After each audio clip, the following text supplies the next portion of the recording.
Hello everyone, I hope you all are fine. So welcome back to my physics class. This is Sonali, your physics tutor, and you are watching a YouTube channel that is Physics, the Friction of Minds. So bachcho, this is the 5th class of vector analysis, that means mathematical methods, and in today's class we are going to discuss the next point regarding vector analysis and is found to be multiplication of vectors. ठीक है, सो आज के इस class में हमें multiplication of vectors पढ़ना है. Addition, subtraction, ये ऑपरेशन आपको अब यूज करते आती है. ठीक है, आपको ट्रायंगल लॉ, पैरेललोग्राम लॉ कब लगाना, ये सारे रूल्स आपको पता है. लास्ट क्लास में हमने रिजोल्यूशन ऑफ वेक्टर्स देखा, तो आई होप वो भी आपको समझ में आ चुका है. तो आज हम देखेंगे मल्टीप्लिकेशन ऑफ वेक्टर्स. पर बच्चों, multiplication of vector directly start करने से पहले एक से दो की पॉइंट्स है वो क्लियर कर लो. अब वो की पॉइंट्स कौन से हैं? तो याद करो, जब हमने दो वेक्टर्स को ऐड या सब्ट्रैक्ट किया था तो हमने एक स्ट्रिक्ट कंडीशन फॉलो की थी. कौन सी? Two vectors can be added और subtracted only if they represent same physical quantity. Clear? और उनकी एडिशन और सब्ट्रैक्शन करने के बाद जो रिजल्टेंट वेक्टर आपको मिला था वो भी सेम फिजिकल क्वांटिटी को रिप्रेजेंट करने वाला था. मतलब if you have a two force vector F1 bar plus F2 bar, if you do the addition और सब्ट्रैक्शन ऑफ वेक्टर, रिजल्टेंट जो आपको मिलेगा that vector always represent the same physical quantity. But ऐसी कोई कंडीशन वेक्टर मल्टीप्लिकेशन के लिए applicable नहीं है. That means two vectors can B multiplied even if they represent a different physical quantity.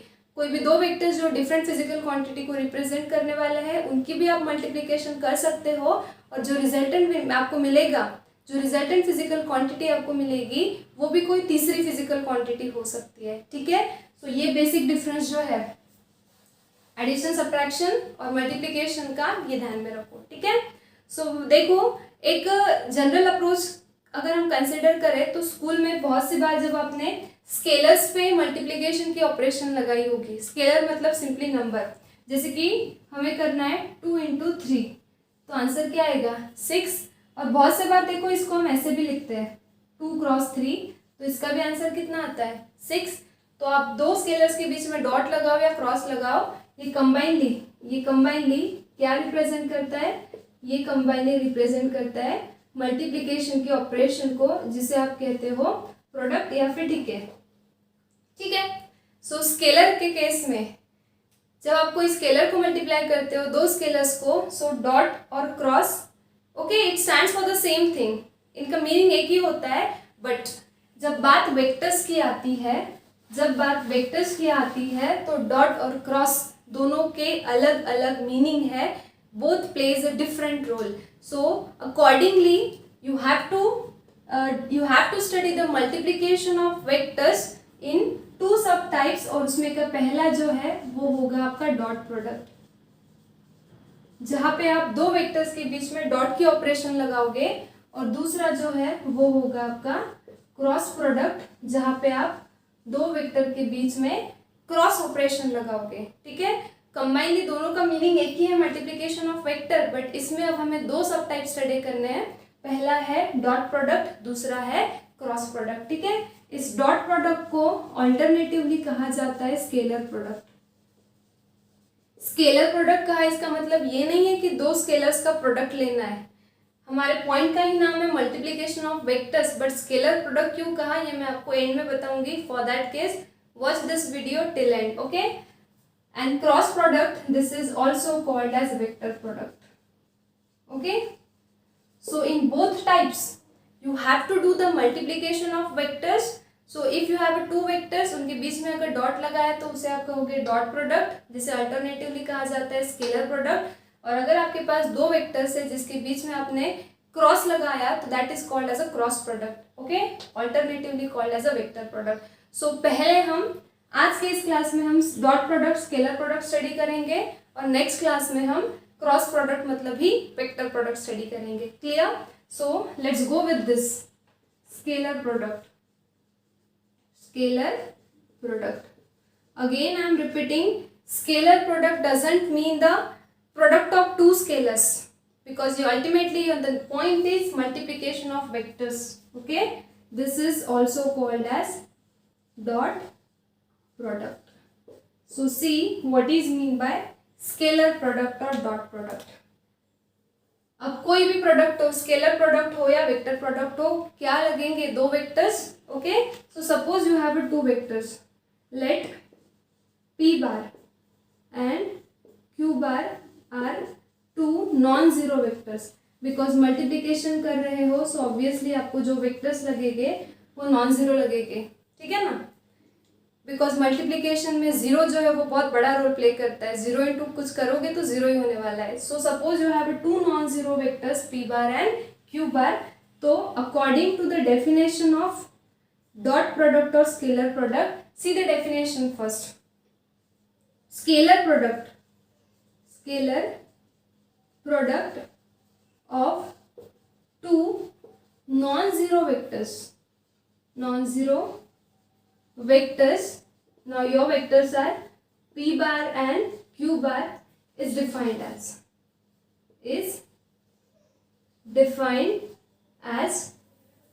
product of magnitude of two vectors and cosine of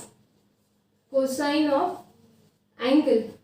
Let that angle be represented by theta between two given vectors. So this is the definition of dot product. ठीक है, suppose just for the sake of example you have two vectors. ये है आपका vector p bar, ये है आपका vector q bar. और देख सकते हो इन दोनों वेक्टर के बीच में एक एंगल फॉर्म हो रहा है. So let that angle be represented by theta. So according to the definition of dot product, what is that? Scalar product और dot product of two non zero vectors is defined as what? Product of magnitude of two vectors and cosine of angle theta between the two vectors. अब इसको mathematically अगर हम interpret करें तो देखो क्या होगा. ये है आपका पहला वेक्टर p bar, ये है आपका दूसरा vector q bar, right? So this is a scalar product और डॉट प्रोडक्ट. सो इन दोनों के बीच में आप डॉट दोगे और इक्वल्स टू क्या होता है? Product of magnitude of two vectors. Now this are your two vectors. Vector q bar का मैग्नीट्यूड कितना हो जाएगा? q. और वेक्टर p bar का मैग्नीट्यूड कितना हो जाएगा? p. ये मैंने आपको बताया है. कोई भी वेक्टर का मैग्नीट्यूड कैसे लिखोगे? उसके ऊपर का जो एरो है या फिर बार है उसको हटा देना. ऐसे लिखोगे, it simply represents magnitude. So equals to क्या कहते हैं वो? Product of magnitude of two vectors. अब वेक्टर p bar का मैग्नीट्यूड है p, वेक्टर q bar का मैग्नीट्यूड है q, और दोनों का ले लिया प्रोडक्ट. आगे क्या है? And cosine of angle theta between the two given vector. This is the angle theta, but cosine of theta बोला है means cos of theta. So this is mathematical form of और mathematical formula of dot product or scalar product of two given non-zero vectors. p bar dot of q bar will be equals to pq cos theta. और जब आप cross product पढ़ोगे तो ये दो ही vector को आप इस तरह से लिखोगे, p bar cross of q bar. Clear? So आज की इस क्लास में हमें स्केलर प्रोडक्ट या डॉट प्रोडक्ट के साथ जाना है. तो आप इसको नोट कर लो, इसका स्क्रीनशॉट आप ले लो कि स्केलर प्रोडक्ट की डेफिनेशन क्या है. And now we'll see the characteristics of scalar product, and that characteristics will help you to solve the numericals. ठीक है? So if you have any two vectors, अब अगर आपके पास दो वेक्टर्स ऐसे हैं a bar और b bar making certain angle theta in between. So अगर आप इनका डॉट प्रोडक्ट लोगे मतलब स्केलर प्रोडक्ट, तो कैसे लिखोगे? a b cos of theta. Suppose आपके पास दो वेक्टर है f डॉट v bar, ठीक है? f bar dot of v bar, force into velocity. How will you write it? You will write it as f v cos of theta according to the definition of scalar product. Okay, so just note it down. And now let's see the characteristics of scalar product. So the first characteristics of scalar product is that scalar product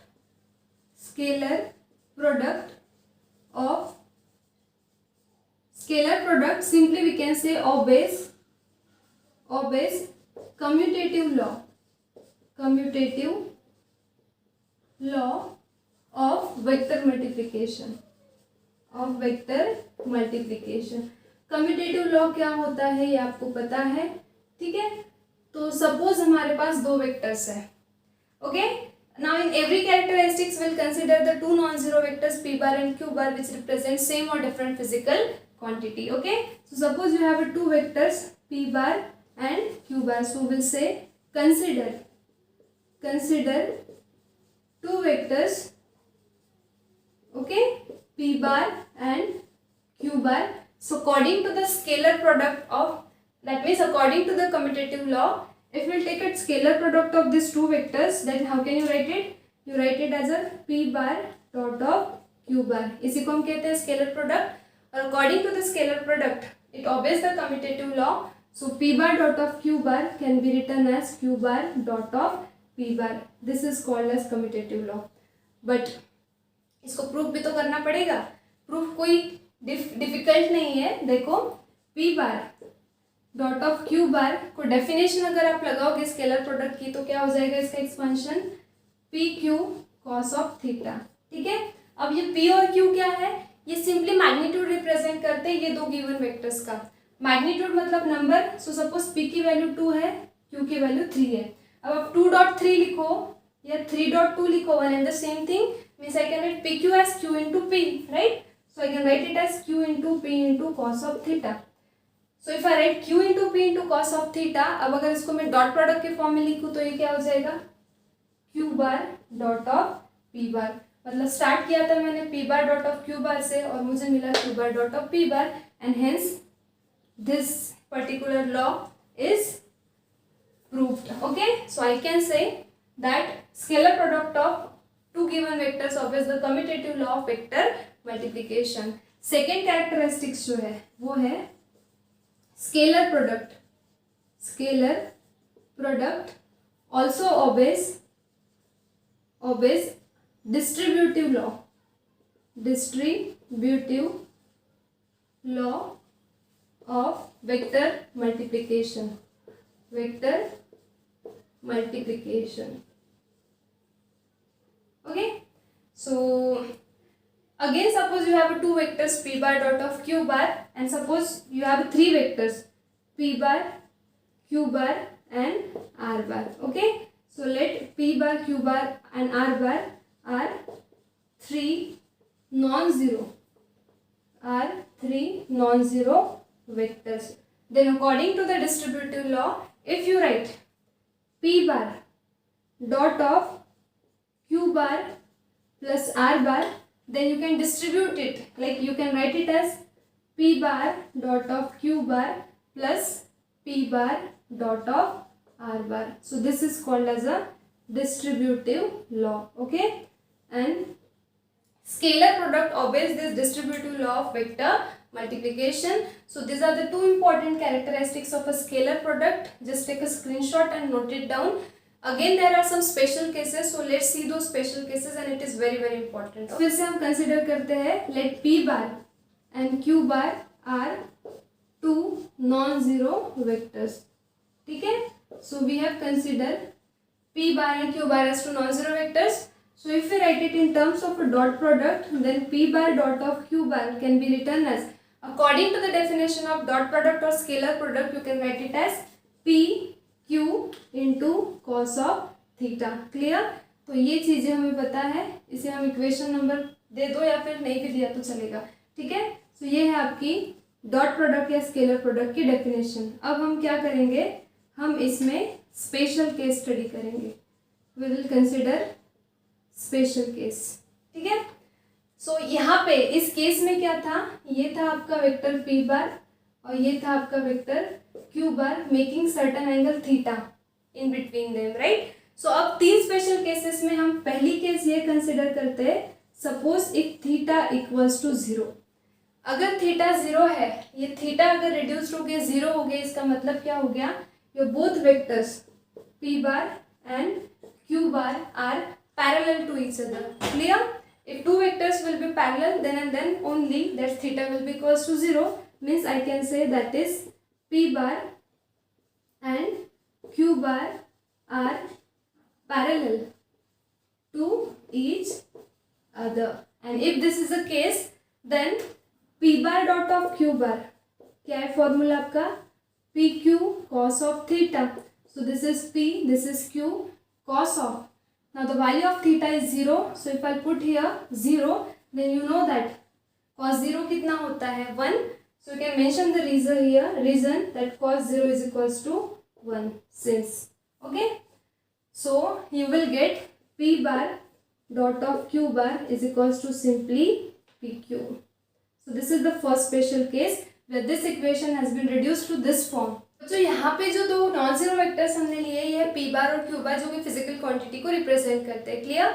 in vectors के जगह पे अगर हम unit vectors ले तो आपको पता है x y z, x axis, y axis और जेड एक्सिस के अलोंग ये जो है सपोज ये एक्स एक्सिस, ये वाई एक्सिस, ये जेड एक्सिस, ये origin.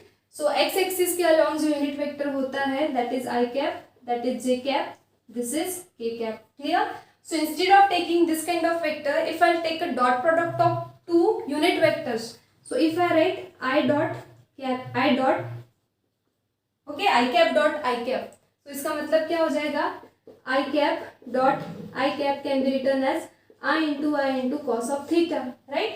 And if these two vectors are parallel, तो theta हो जाएगा 0, okay, and this is I dot I, and you know that value of cos 0 is 1, मतलब यहाँ पे सिंपली बचेगा I dot I.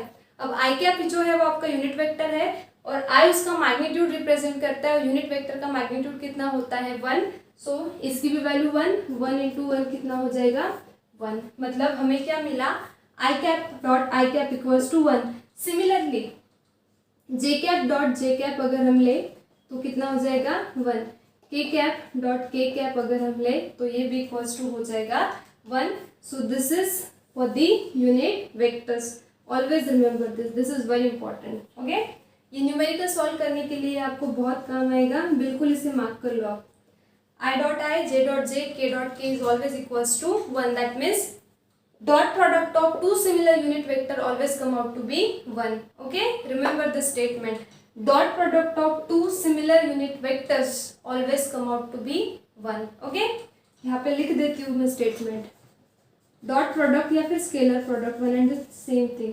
Dot product of two similar unit vectors is always 1. Unity. Clear. Very important statement. Mark it out. So this is the first special case. Now let's see some more special case.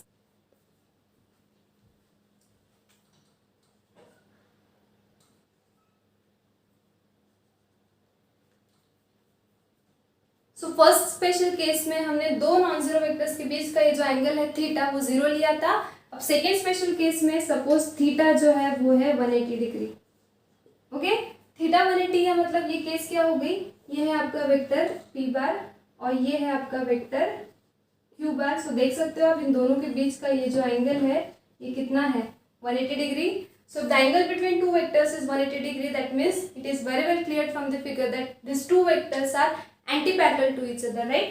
That means I can say that is if P bar and Q bar are anti-parallel to each other. Clear? And then if I take a scalar product of this, then I can write it as P bar dot of Q bar equals to PQ cos of theta. So PQ cos of theta की value है आपकी 180 degree.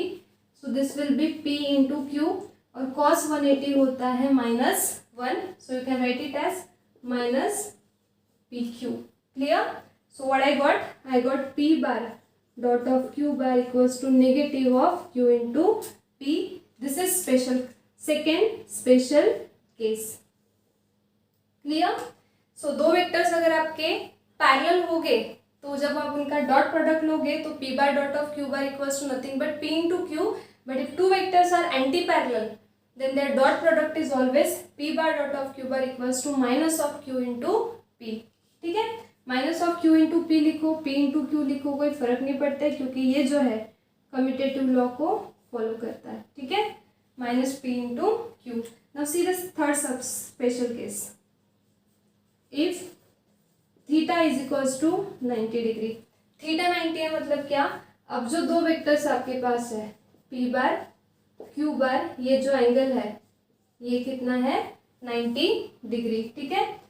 So if theta is 90 that means two vectors are perpendicular to each other. That means I can say that is p bar and q bar are perpendicular to each other.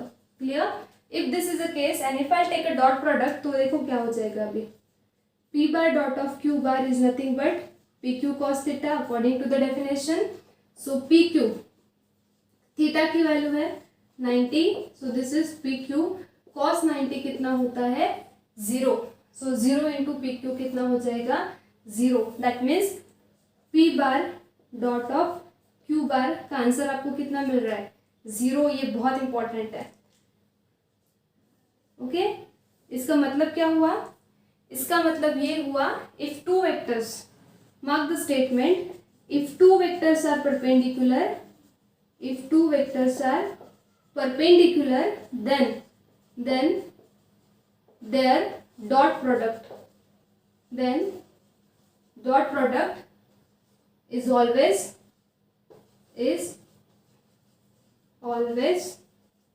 zero. Very important statement. अगर आपके दो vectors एक दूसरे को perpendicular है तो आपने देखो थीटा की वैल्यू पुट करके डॉट प्रोडक्ट जो निकाला वो कितना आया 0. तो ऐसे कोई भी दो वेक्टर्स अगर आपके परपेंडिकुलर हो गए तो डॉट प्रोडक्ट हमेशा 0 ही आएगा. अब इस केस को यूनिट वेक्टर पे अप्लाई करते हैं. ठीक है, सो देखो सपोज आपके पास यूनिट वेक्टर्स है. Okay, suppose this are the 3 axes x y z. So long x axis unit vector जो हम यूज करते हैं आई कैप, यहाँ पे जे कैप और यहाँ पे के कैप. ठीक है, और आपको ये भी पता है कि ये तीनों एक्सेस एक दूसरे को म्यूचुअली परपेंडिकुलर है, मतलब हर दो एक्सेस के बीच का जो एंगल है वो 90 डिग्री है. सो ऑब्वियसली हर दो यूनिट वेक्टर के बीच का आई जे जे के और के आई के बीच का एंगल भी कितना होगा 90 degree. Means this two vectors and this two vectors are mutually perpendicular to each other. And if this is a case, और अगर अब मैं इनका डॉट प्रोडक्ट लूँ तो देखो क्या होगा. If I take a dot product of these two vector, I cap dot of j cap, बताओ कितना हो जाएगा. ये स्टेटमेंट के अकॉर्डिंग दो कोई भी वेक्टर, यूनिट वेक्टर रहो, रिजल्टेंट वेक्टर रहो, नेगेटिव वेक्टर रहो, कोई भी दो वेक्टर्स रहो, अगर दो वेक्टर एक दूसरे को परपेंडिकुलर है तो डॉट प्रोडक्ट कितना होता है 0. आई जे एक दूसरे को परपेंडिकुलर है, डॉट प्रोडक्ट कितना हो जाएगा 0. उसके बाद जे के अगर हम ले, जे cap dot of k cap, तो ये भी हो जाएगा 0. और फिर आई, ये देखो आई जे हो गया, जे के हो गया, के और आई अगर हम ले तो ये भी एक दूसरे को परपेंडिकुलर है तो ये भी हो जाएगा 0. अब आप सोचोगे कि इतना दूर 0 क्यों लिख के रखा. तो बच्चों अगर मैं इसका उल्टी पेयर लूँ, रिवर्स पेयर अगर लूँ, अगर मैं ऐसे लिखूँ इसको जे डॉट आई,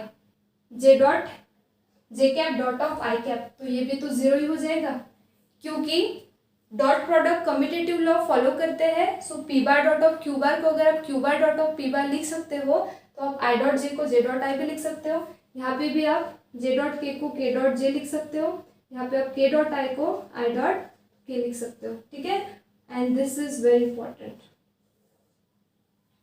ओके, ये इंपॉर्टेंट है, मार्क कर लो. So just take a screenshot of this and note down all the special cases which plays a very important role in order to solve the numericals. So मतलब एक special case हमने ये देखी unit vector के लिए कि दो similar unit vectors हो गए और अगर आप उनका स्केलर प्रोडक्ट लोगे तो आंसर 1 आएगा. और अगर आपके पास दो डिसिमिलर यूनिट वेक्टर्स है और अगर आप इनका डॉट प्रोडक्ट ले रहे हो तो आंसर देखो क्या आ रहा है 0. सो I dot i, J dot J, के डॉट के 1 आता है.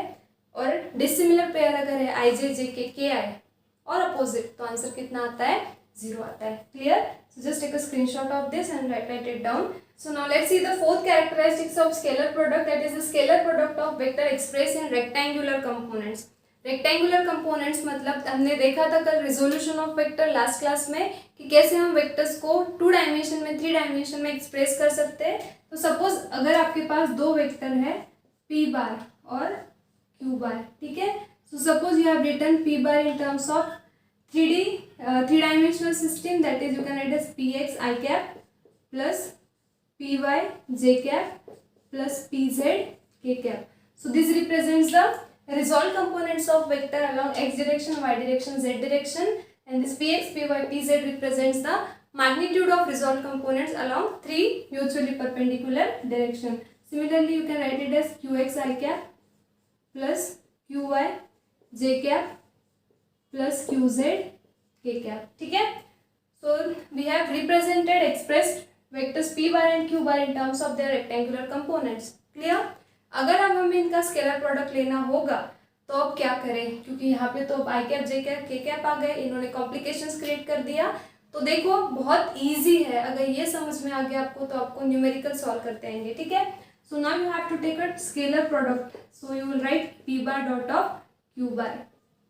Okay, so substitute the value of p bar, what is that, p x i cap plus p y j cap plus p z k cap. Okay, और बीच में dot रहेगा क्योंकि आप डॉट प्रोडक्ट यूज कर रहे हो, scalar product. Now put the value of q, q x i cap plus q y j cap plus q z k cap, ठीक है। और ये प्रोसीड करने के पहले जो रूल्स हमने लिखे थे यूनिट वेक्टर्स के, वो मैं यहाँ पे लिख देती हूँ।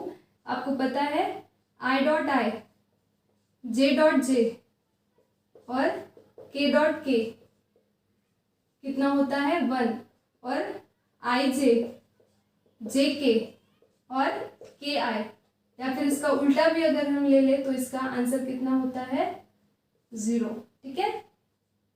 सो ये रूल्स जो अभी हमने यूज किए, ये रूल्स हमें यहाँ पे यूज करने हैं। सो ये यहाँ पे लिख के रख दिया हमने, ठीक है। अब ये सिंपल सा प्रोडक्ट लेना है आपको। तो देखो पहले फर्स्ट टर्म से तीनों को मल्टीप्लाई करेंगे, ओके, दैट मीन्स 3 3 जा 9 टर्म्स हमको मिलेंगे यहाँ पे। तो देखो ये हो जाएगा P x q x, P x q x, और यहाँ पे आएगा आई कैप डॉट आई कैप, ठीक है। उसके बाद ठीक है, ऐसे भी आप लिख सकते हो इसको। उसके बाद ये p x q y, p x q y, ये आपको सफिक्स में लिखना है, पी एक्स क्यू वाई, यहाँ पे आई यहाँ पे j, so this will be i cap dot j cap. इसको ब्रैकेट में रखो, सो आगे सॉल्व करने के लिए इजी जाएगा। Plus now this P x into this Q Z I cap dot of k cap, ये हो गई 3 टर्म्स।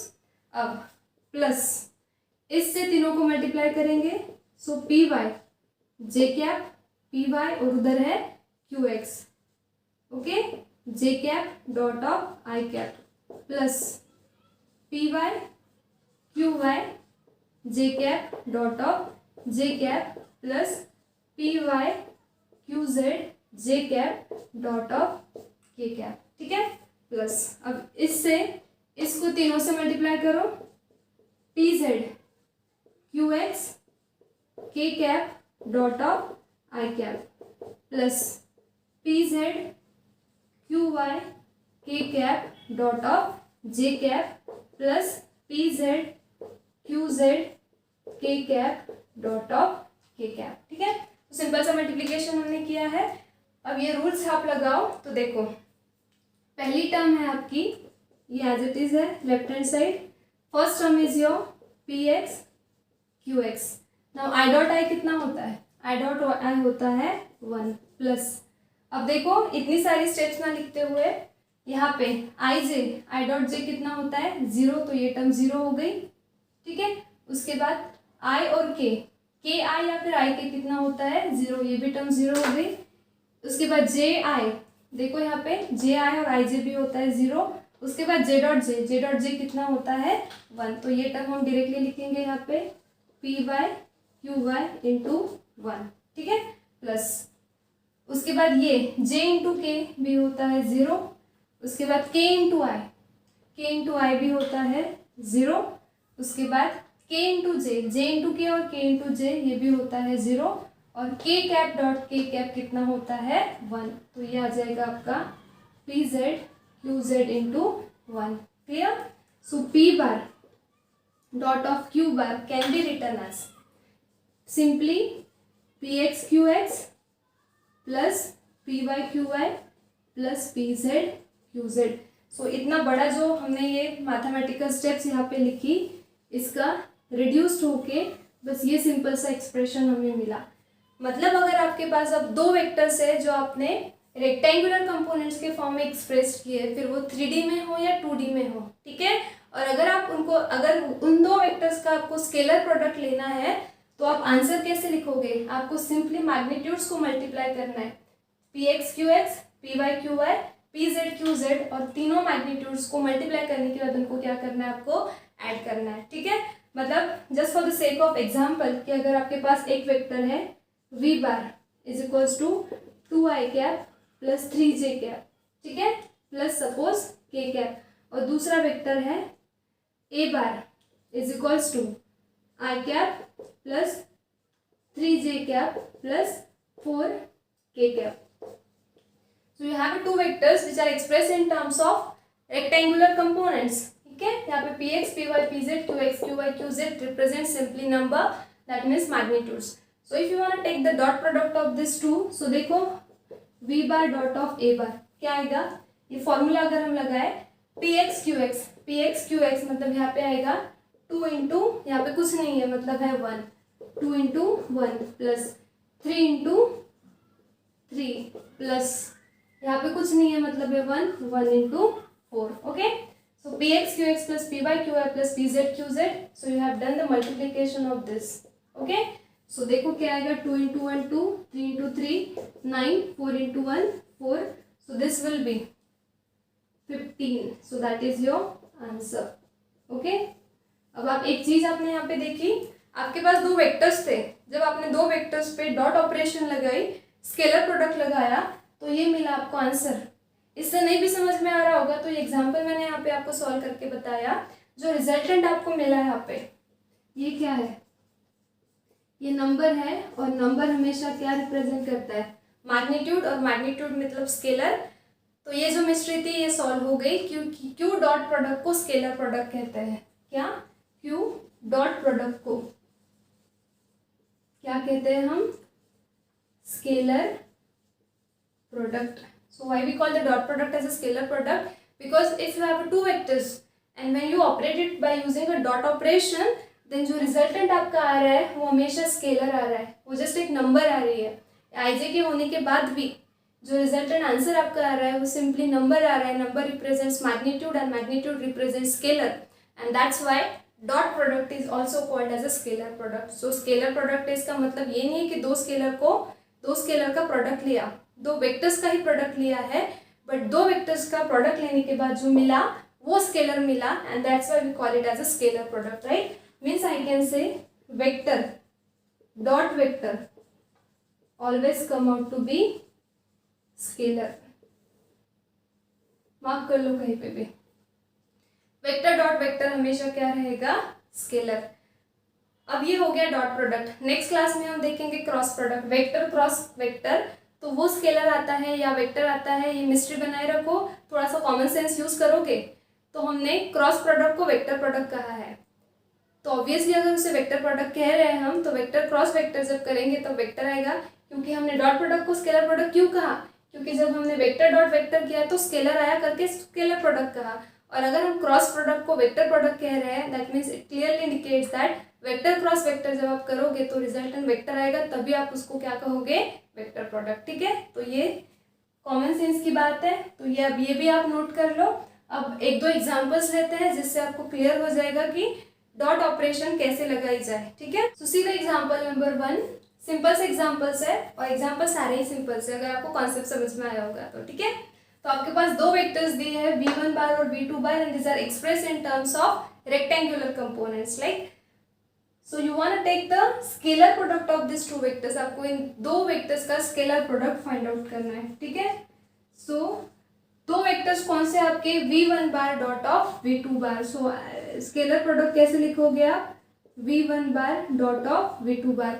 और अगर आपके पास दो वेक्टर्स रेक्टेंगुलर कंपोनेंट्स के फॉर्म में एक्सप्रेस किए हुए हैं तो आप स्केलर प्रोडक्ट कैसे लेते हो. अभी हमने देखा था कि अगर हमारे पास वेक्टर है p bar equals to p x i cap plus p y j cap plus p z k cap, और अगर q बार है q x i cap plus q y j cap plus q z k cap. So इन दोनों का scalar product हम कैसे लेते हैं, सिंपली ये जो मैग्नीट्यूड्स है इनका प्रोडक्ट लेते हैं, p x q x p y q y p z q z, और ये सबको क्या करते हैं, ऐड. सेम चीज़ यहाँ पे आपको यूज करनी है. ठीक है, पी एक्स क्यू एक्स इसका मैग्नीट्यूड है 1, इसका मैग्नीट्यूड है 3. सो this is 1 into 3 plus 2 here 4, so 2 dot 4 plus यहाँ पे है 3 डॉट, यहाँ पे है -5, ठीक है। Now solve it. v1 bar dot of v2 bar, now 1 into 3 will be 3 plus 4 into 2 will be 8 and here minus है तो -5 into 3 will be 15. So v1 bar dot of v2 bar कितना होगा ये 8 plus 3 11, 11 minus 15 this will be -4. So this is your answer. अब इसमें क्या difficulty है, इतने सिंपल क्वेश्चंस आते हैं और आप देख सकते हो ये -4 क्या है, ये मैग्नीट्यूड को रिप्रेजेंट कर रहा है, that means this is scalar and that's why I told you every time that dot product और scalar product of two vectors always gives you a scalar. Okay, ये स्टेटमेंट बिल्कुल ध्यान रख लो. डॉट और scalar product of two vectors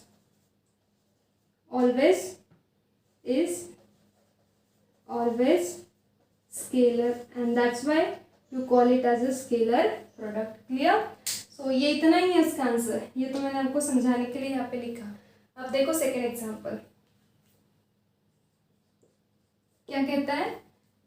दो vectors दिए हमें a बार और b बार और कंडीशन दी है कि this two vectors are perpendicular to each other और उसके लिए अगर ऐसी केस है तो a की वैल्यू कितनी होगी ये हमें निकालना है. तो बच्चों याद करो कैरेक्टरिस्टिक्स में मैंने आपको बहुत एक इंपॉर्टेंट स्टेटमेंट स्पेशल केस में लिख के दिया था. If two vectors, now your two vectors are a bar and b bar, so if a bar and b bar are perpendicular then their dot product कितना होता है. अगर कोई भी दो वेक्टर, फिर वो यूनिट वेक्टर हो कि वो कोई भी वेक्टर हो, अगर दो वेक्टर परपेंडिकुलर हो गए तो डॉट प्रोडक्ट कितना होता है 0. So dot product come out to be 0. So just apply this condition. Your two vectors are a bar dot of b bar. Okay. So dot product come out to be 0. ठीक है. Now substitute the value of a bar and b bar. आपका a bar कितना है? a bar है 3i cap minus 2j cap plus 4k cap dot of b bar कितना है? b bar है आपका ai cap plus 2j cap minus के cap और ये डॉट प्रोडक्ट कितना होगा हमेशा 1. अब ये फिर से वेक्टर्स एक्सप्रेस किए हैं रेक्टेंगुलर कंपोनेंट्स के फॉर्म में, तो इसका डॉट प्रोडक्ट कैसे निकालोगे. सिंपली आपको मैग्नीट्यूड्स की मल्टीप्लिकेशन करनी है. तो ये हो जाएगा 3 डॉट है, यहाँ पे निगेटिव साइन है. ठीक है प्लस भी हम लिखे या फिर डायरेक्ट निगेटिव साइन यहाँ पे लिख सकते हैं. दिस इज 2 into 2 और यहाँ पे भी दोनों के बीच नेगेटिव साइन है तो ये आ जाएगा 4 इंटू यहाँ पे कुछ नहीं है मतलब ये हो गया 1 और इक्वल्स टू कितना हो जाएगा 0. ठीक है. Now solve it out. 3 into a will be equals to 3a minus 2 into 2 4 minus 4 into 1 4 is equals to 0. तो ये हो जाएगा 3a minus 4 minus 8 equals to 0. So ये हो जाएगा 3a इक्वल्स टू 8 और a की वैल्यू आपको मिल गई 8/3. Okay clear. सो इस तरह से देखो कंडीशन हमने यूज की कि दो वेक्टर्स परपेंडिकुलर है तो उनका डॉट प्रोडक्ट 0 है. ये कंडीशन यूज करके हमने a की वैल्यू निकाल ली. ऐसे ही अगर कोई दूसरी वैल्यू आपको निकालने आई तो आप इजीली निकाल सकते हो, बट आपको ये कंडीशन पता होना ज़रूरी है और ये तभी पता होगी जब आपने जो भी पढ़ाया है उसे नोट डाउन किया होगा और उसे पढ़ा होगा. तो ठीक है. तो न्यूमेरिकल्स डायरेक्टली सॉल्व नहीं किए जाते हैं. अगर न्यूमेरिकल सॉल्व करना है तो उसके पीछे की थियोरी, उसके पीछे के की कॉन्सेप्ट्स पता करना ज़रूरी होता है. ठीक है. तो सबसे पहले थियोरी पढ़ लो और उसके बाद बहुत सारे न्यूमेरिकल्स हैं चैप्टर के एंड में, सब हर टाइप के न्यूमेरिकल्स हम लेंगे. तो ये just for the sake of practice 2 examples मैंने लिए हैं. ओके. अगर आपके पास कोई रेफरेंस बुक होगी तो जितने भी प्रॉब्लम्स है on scalar product of vector तो सॉल्व करने का ट्राई करो. अगर कोई डिफिकल्टी आती है तो मुझे सेंड करो, व्हाट्सएप पे सेंड कर सकते हो, यूट्यूब में कमेंट बॉक्स पे, यूट्यूब के जो वीडियोस है उसमें आप कमेंट बॉक्स में भी आपकी डिफिकल्टी शेयर कर सकते हो. You will definitely get a solution. But उसके लिए सबसे पहला काम तो यही करना है कि आपको पढ़ना है. ठीक है. और आपको ट्राई करना है सॉल्व करने का. Clear. So with this scalar product is over. In the next class we will see the vector operation by using next product, that is vector product, that we call as a cross product. Okay. So till then stay studious, stay curious. Thank you.